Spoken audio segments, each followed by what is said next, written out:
अगर आपको भी गैस, ब्लॉटिंग, एसिडिटी, आईबीएस जैसी समस्या हो रही है तो ये सिर्फ प्रॉब्लम आपके गट की नहीं है। हमारी गट को हमारा सेकंड ब्रेन भी बोलते हैं। इसी की वजह से आपका मूड रेगुलेट होता है, इसी की वजह से आपके थायराइड हार्मोन रेगुलेट होते हैं, इसी की वजह से आपका स्ट्रेस रेगुलेट होता है, इसी की वजह से आपके बहुत सारे हार्मोनल बैलेंसेस रेगुलेट होते हैं। तो अपनी गट को बैलेंस करने का मतलब सिर्फ गट बैलेंस करना नहीं, अपनी पूरी लाइफ बैलेंस करना है।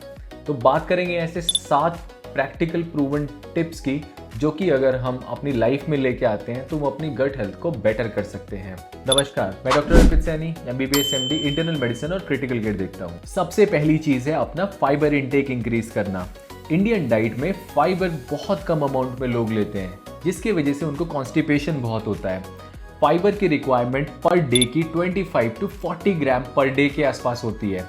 इसको हम अपनी हरी सब्जियों से, फ्रूट से, दालों से, चिया सीड, फ्लैक्स सीड की फॉर्म से या फिर इसबगोल, इसके इस्तेमाल से हम पूरी कर सकते हैं। दूसरी चीज है प्रोसेस्ड शुगर को अपनी डाइट से कम करना। प्रोसेस्ड शुगर्स जैसे बेकरी, जैसे कि कोल्ड ड्रिंक्स, जैसे कि पिज्जा, बर्गर, चाउमीन, मोमोज, इस तरह की चीजों को अपनी डाइट से हटाना। अगर आप प्रोसेस्ड शुगर को अपनी डाइट से कम करते हैं तो इसकी वजह से आपके इंसुलिन के जो स्पाइक आते हैं, जो शुगर के स्पाइक की वजह से होते हैं, वो कम होते हैं। इसकी वजह से आपको फैटी लीवर कम होता है, जो आपके गट बैक्टीरियल बैलेंस है वो बेटर रहता है और इसके वजह से गट हेल्थ बेटर रहती है। थर्ड चीज है फर्मेंटेड फूड्स का इस्तेमाल करना।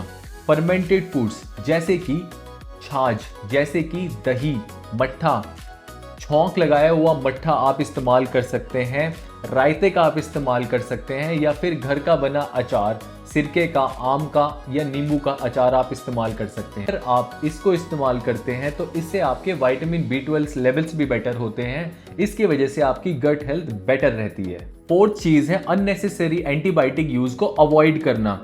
आपको नॉर्मल जुकाम, नज़ला, खांसी होता है, आपका गला खराब होता है, आप तुरंत मेडिकल स्टोर पे जाके एजिथ्रोमाइसिन लेके आते हैं। इसको बिल्कुल अवॉइड करें। अननेसेसरी एंटीबायोटिक यूज करने से आपका गट बैक्टीरियल बैलेंस बिगड़ता है, आपका गट फ्लोरा खराब होता है, जिसके वजह से आपकी गट हेल्थ खराब होती है। तो अननेसेसरी एंटीबायोटिक के यूज को अवॉइड करिए। अगली चीज है अपना स्ट्रेस लेवल कंट्रोल करना।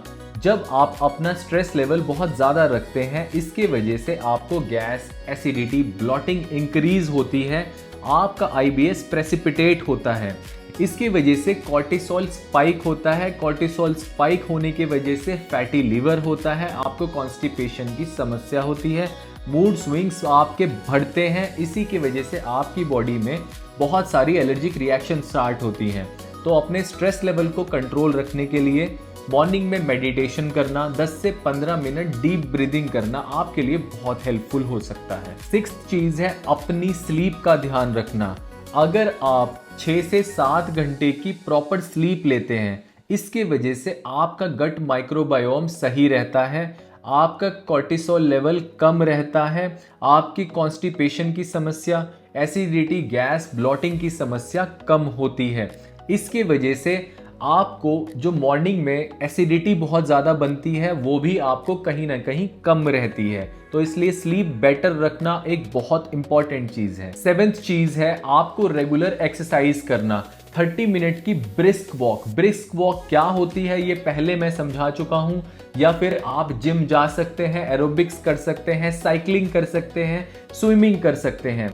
अगर आप रेगुलर एक्सरसाइज करते हैं तो इसके वजह से आपके कॉर्टिसोल लेवल्स नहीं बढ़ते हैं, इसके वजह से आपकी गट माइक्रोबायोम बेटर रहता है, इसके वजह से आपके स्ट्रेस लेवल्स कम रहते हैं। बात की हमने 7 चीजों की, जो अगर आप अपनी लाइफ में लेके आते हैं तो इससे काफी हद तक आप अपनी गट हेल्थ को बेटर रख सकते हैं, अपनी कॉन्स्टिपेशन की समस्या को सही रख सकते हैं। लेकिन अगर आपको ये चीजें होती हैं, जैसे कि स्टूल में ब्लड आना, जैसे कि वेट लॉस होना, या फिर एज 40 के बाद एकदम से कॉन्स्टिपेशन शुरू हो जाना, या फिर खून की उल्टी आना या लैटरिन काली आना, तो ऐसी स्थिति में आपको बिल्कुल इग्नोर नहीं करना है, आपको तुरंत अपने डॉक्टर से मिलना है, अपनी इन्वेस्टिगेशन करानी है। ये रेड फ्लैग्स हैं, अगर इनमें से कुछ भी आपको होता है तो तुरंत आपको अपने डॉक्टर से मिलना है। गट हेल्थ इंप्रूव करना कोई मैजिक नहीं है, ये डेली कंसिस्टेंट एफर्ट का नतीजा होता है।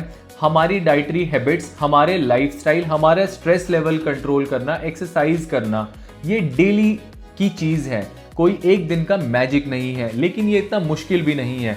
अगर हम इसको सही करते हैं तो यस डेफिनेटली हम इसको इंप्रूव कर सकते हैं।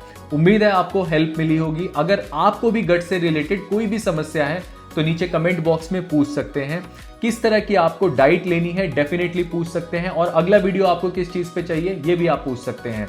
उम्मीद है समझ आया होगा। मिलते हैं नेक्स्ट वीडियो में।